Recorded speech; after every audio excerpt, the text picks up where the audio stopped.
Good morning, everyone. My name is Lisa Rachel Kessler. I'm here at the Ecumenical Buddhist Society of Little Rock Meditation Center on 3rd Street near the Capitol. I'd like to welcome you this morning. I'm going to continue to talk a little bit about the Heart Sutra as I've been doing for the past few weeks. And in case you haven't been tuning in on that, the Heart Sutra is a very important teaching in Buddhism, particularly with Zen Buddhism, and it's pretty dense. I read the whole thing a few weeks ago, and it's really hard to grasp by just hearing it. You're welcome to go find a copy of it, pretty easy to find online. And read it for yourself. But what we're doing is we're studying a bit from this book by Thich Nhat Hanh. It's called The Heart of Understanding, where he comments on different lines from the Heart Sutra. And so this week, we're looking at a particular line that he calls Long Live Emptiness is the title of this particular chapter. So the line in the Heart Sutra that he's referring to goes this way. Listen, Shariputra, form is emptiness and emptiness is form. Form is not other than emptiness. Emptiness is not other than form. The same is true with feelings, perceptions, mental formations, and consciousness. So those 5 things that we just referred to, they're called the skandhas. And emptiness is a really, really important idea in Buddhism, but it's also one of those that can be particularly hard for us to wrap our brains around, especially our Western brains, where we tend to think more in terms of concrete, physical ideas, and have a little bit more trouble understanding some of the more abstract. So here's what Thai has to say about this particular section from the Heart Sutra. Form is the wave and emptiness is the water. To understand this, we have to think differently than many of us who were raised in the West were trained to think. In the West, when we draw a circle, we consider it a zero, nothingness. But in India and many other Asian countries, a circle means totality, wholeness. The meaning is the opposite. So form is emptiness and emptiness is form. It's like wave is water, water is wave. Form is not other than emptiness. Emptiness is not other than form. The same is true with feelings, perceptions, mental formations, and consciousness. Because these contain each other. Because one exists, everything exists.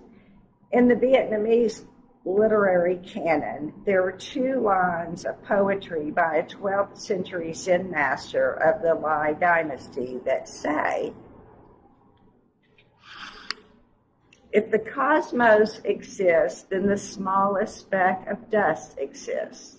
If the smallest speck of dust doesn't exist, then the whole cosmos doesn't exist. The poet means that the notions of existence and non-existence are created in our minds. He also said that the entire cosmos can be put on the tip of a hair, and the sun and the moon can be seen in a mustard seed. These images show us that one contains everything, and everything is just one. Because form is emptiness, form is possible. In form, we find everything else, feelings, perceptions, mental formations, and consciousness. Emptiness means empty of a separate self. I'm going to say that again because to me this is the essence of the teaching. Emptiness means empty of a separate self. It is full of everything, full of life. The word emptiness should not scare us. It is a wonderful word.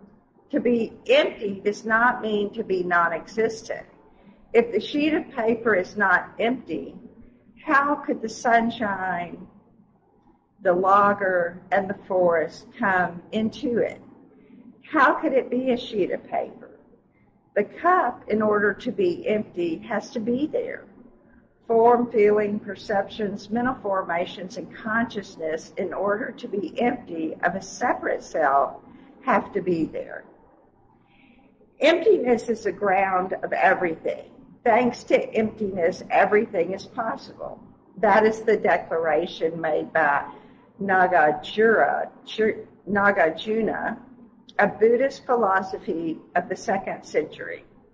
Emptiness is quite an optimistic concept. If I'm not empty, I cannot be here. And if you are not empty, you cannot be there. Because you are there, I can be here. This is the true meaning of emptiness. Form does not have a separate existence. Avalokita wants us to understand this point. If we are not empty, we become a block of matter. We cannot breathe, we cannot think.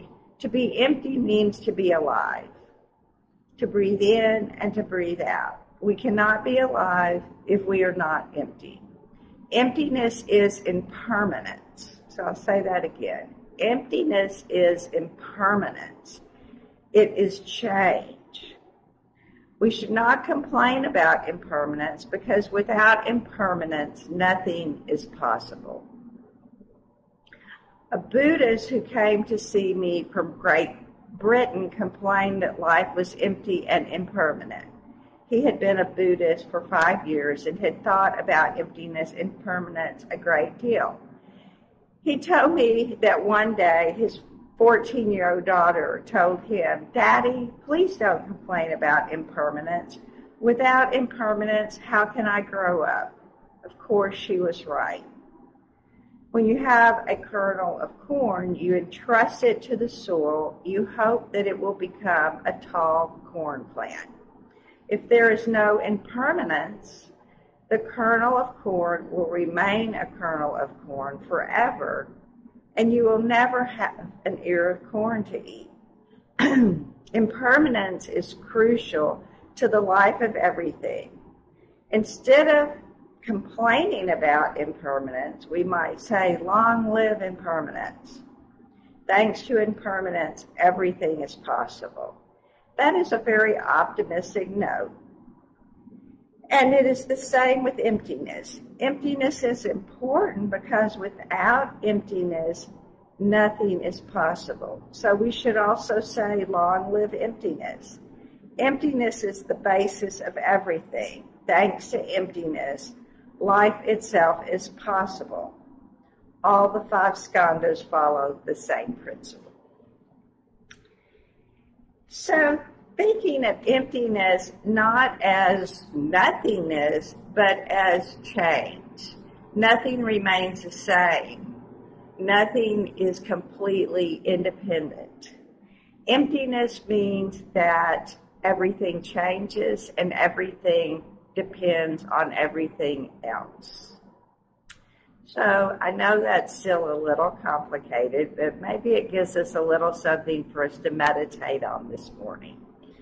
So I'm going to adjust my posture here. I am sitting in a chair, have my feet flat on the ground, about hip distance apart. So I encourage you to sit upright. Perhaps the hips are tilted just a little bit forward, helping our back straighten up. Consider the ears being above the shoulders and the shoulders being above the hips. Consider how our feet touching the ground below us allows us to connect with the earth. And in connecting with the earth, we connect with all other beings that are also connected with the earth.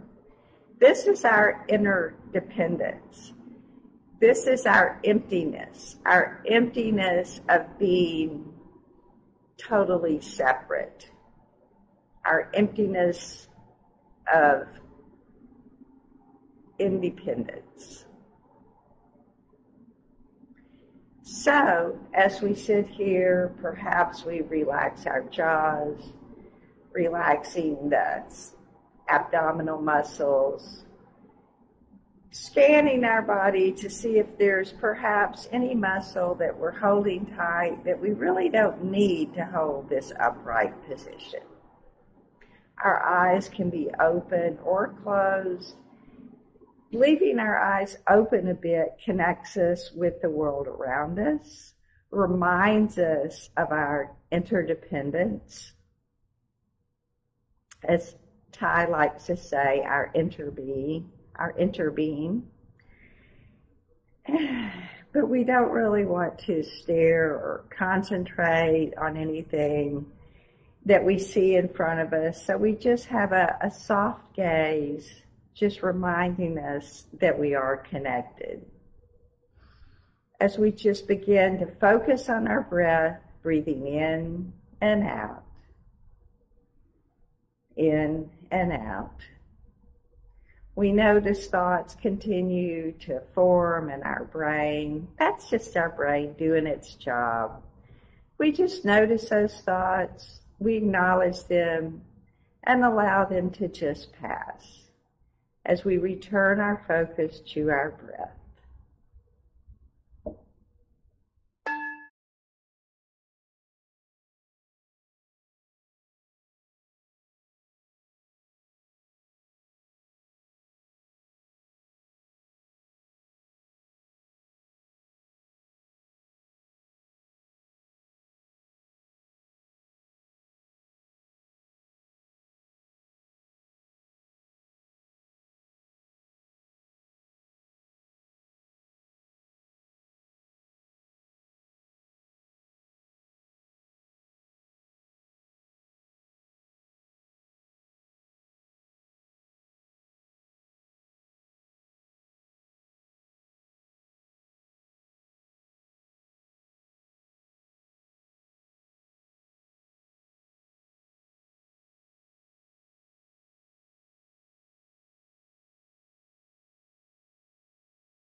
So as we sit together, considering the meaning of emptiness from the Buddhist perspective, I think of a conversation I had with one of my sons a few years ago, and he doesn't practice Buddhism, but we were discussing Buddhism and emptiness.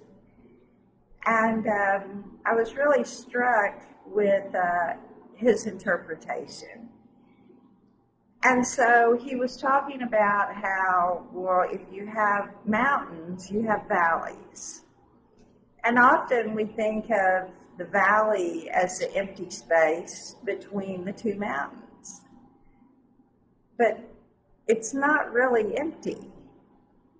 It exists because of its relationship to the mountains. So the valley could not exist if the mountains weren't there. And the mountains could not exist if the valley was not there. And so they are interdependent on each other. They could not exist without the other. Just as we cannot exist without our interdependence on each other, on the world around us, on the entire universe.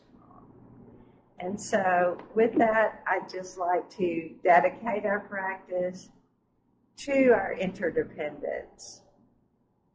And I hope you have a beautiful weekend.